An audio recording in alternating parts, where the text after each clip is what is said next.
we have learnt in depth about partnership firms and not for profit organizations. Now, let us understand company accounts in detail.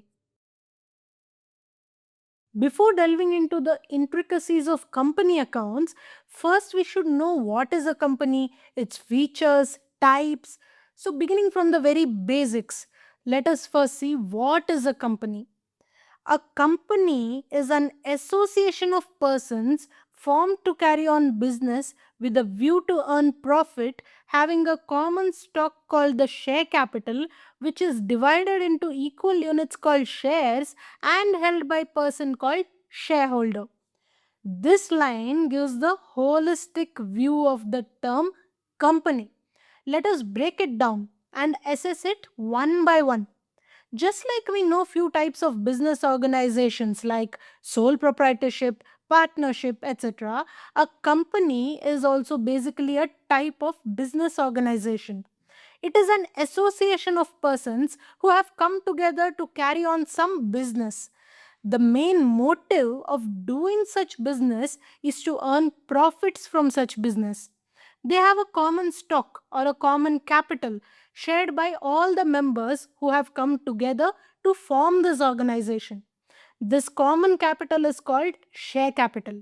So basically, all the members have contributed towards this share capital.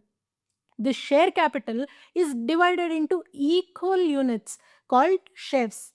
Now, it is important to note that the value of each and every share is the same. But does that mean that every member holds the same value of shares? One member may have 10 shares, another may have 20 shares, but even though the value of total shareholding may differ from person to person, but the value of each share remains the same. These members who have contributed to the share capital and hold the shares, which are nothing but units of that share capital, are called shareholders. Some shareholders may hold lesser number of shares, some may hold more number of shares. So, this is a holistic meaning of the word company. Now, let us look at some features of the company. These are the intrinsic features of a company. If a business organization has these characteristics, then you can call that organization as a company. A company is a body corporate. It has a separate legal entity and a limited liability. There is perpetual succession by changes in membership. A common seal acts as the signatures of a company. Its shares are freely transferable and a company can sue or be sued. Let us look at each of these characteristics in detail one by one. Firstly, a company is a body corporate. It is formed according to the provisions of the applicable law enforced from time to time and it is registered under the company's law. Companies formed to carry on business of banking or insurance are registered under the Banking Regulation Act and Insurance Act respectively. A company is a separate legal entity and is distinct and separate from its members. So, for example, you can address any communication directly to the company without directing it to any member involved in the company. Since it is considered as a legal person, a company can purchase or sell assets, hold any assets, enter into contracts, and open bank accounts in its own name. The liability of members is limited to the extent of unpaid amount on shares held by them. That is, in case of an event where a company has to wind up, then it has to pay off its liabilities. At such time, the company cannot make the members pay such liabilities out of their personal assets.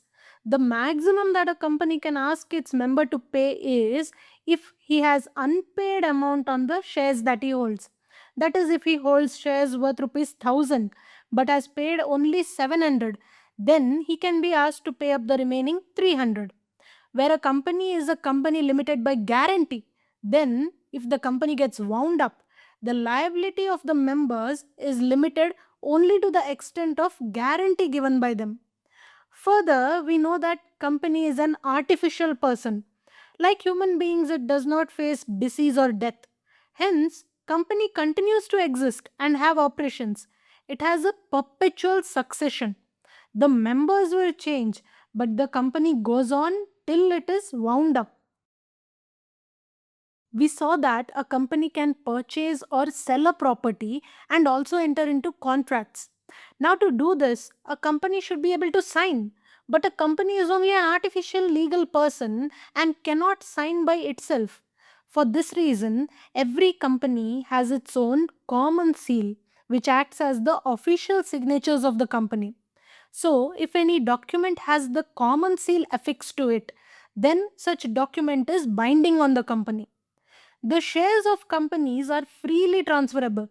Any member holding shares can transfer it to anyone else without taking the prior permission of the company or consent of any member.